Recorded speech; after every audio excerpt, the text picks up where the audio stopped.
What's up? Hey ladies and gentlemen, welcome to the review of the Samsung Galaxy S8. I've had this device for over a week and I'm ready to show you the really good, the bad, and the ugly. Coming up next. Alright, let's start with the good things about this device. The first thing is, of course, very obvious. It's the display. This pristine display that curves along the edges, it's really what we all wanted for a long time. To see a phone that is only just display, no buttons, no nothing, we got it. It is right here, right? So that's one of the good things about it. I mean, come on, it's so obvious, but that's it. The second one is the battery durability. As I come from an iPhone world, so even my iPhone 7 Plus gives me about a day's worth of battery, which by the end of the day is more like 20%. It's like barely dying, but it gets me through the day. Now this thing gets me through the entire day, heavy usage, and I end up with 40% battery plus. So it's pretty good. Now another thing that is really good at is the charging speed. It takes about an hour and 20 minutes, an hour and 40 minutes, give or take, and it's really ready to go.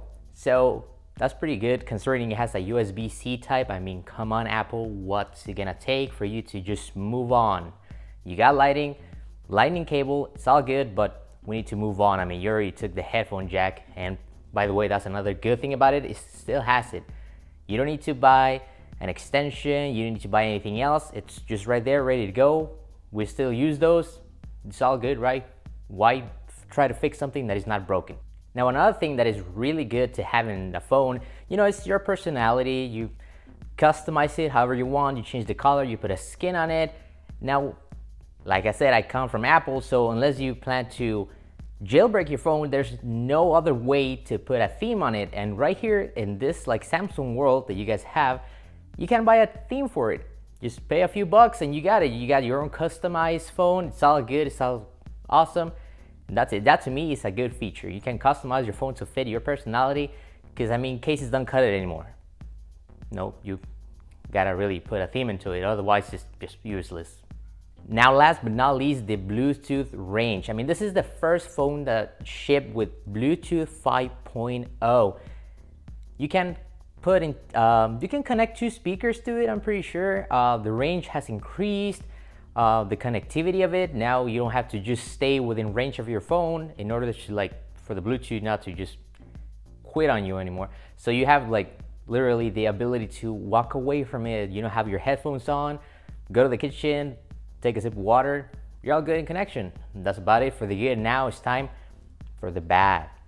Like I said before, the display is pretty good, but now it fits into the bad category too. I mean, let's face it, there's not a lot of content out there to fit this like dimension pretty much.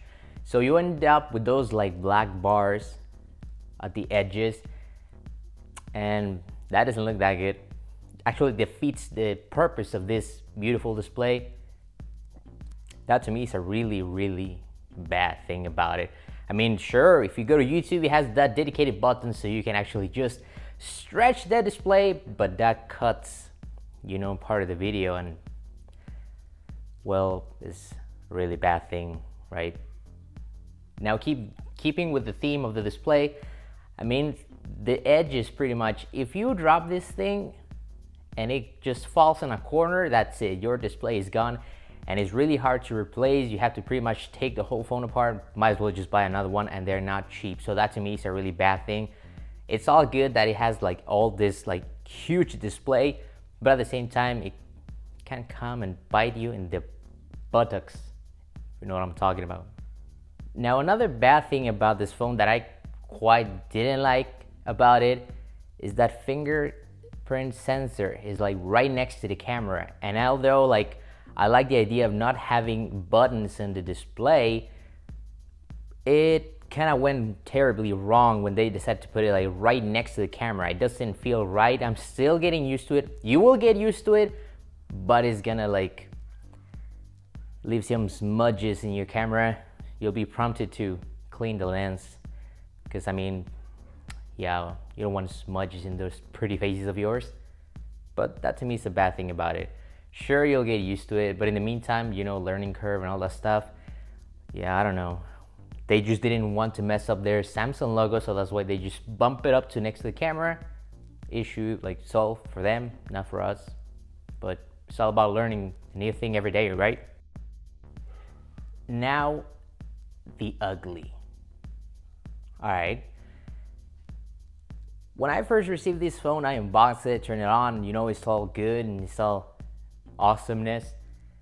I just got to the storage menu and it had close to 13 gigs that were already used. 64 gigs, I mean, it's all good. Can you imagine if they ship this thing with only 16 gigs? No one does it anymore, but can you just imagine? You would already lost more than half of your storage space. So 64 gigs, I mean, if you pre-order this thing, chances are you got the 256, I guess that was the exact number of the external SD card. If you don't have that, my friend, you're gonna have some storage issues, but that's a really ugly thing about it. And the very last ugly thing about this phone, you probably saw it coming, but I mean, come on. That assistant that nobody asked for, Bixby. That's honestly a bold move. I mean, kudos to Samsung for just like going like all forward with their, you know, processes, just like Apple did with their, you know, no headphone jack anymore. It's been like here for the longest, but I mean, Bixby, they even have a dedicated button for Bixby, which is, all right, so if it was just a software thing, you can take it out later on if it didn't work out, but they already have the button. I was happy, what the hell was that? I was happy about hearing that you could remap the button to do something else. I mean, if you don't want it, you just remap it, it's all good. Not anymore. Apparently Samsung made an update and you cannot do that anymore. So they're forcing you to use Bixby even if you don't want to. That is the ugliest thing ever. You might get used to it, you might like it, I mean, it's all good. Has some really cool features, but I mean, they should give you the option, right? And that's it, ladies and gentlemen. Don't forget to comment, like, subscribe if you like this video. Let me know what you guys think about this like Samsung flagship phone. Are you planning to buy one? I already got my hands on one. It's all good, still learning. Not switching from Apple right now, but it's really tempting. Thank you for watching, and I'll see you in the next video.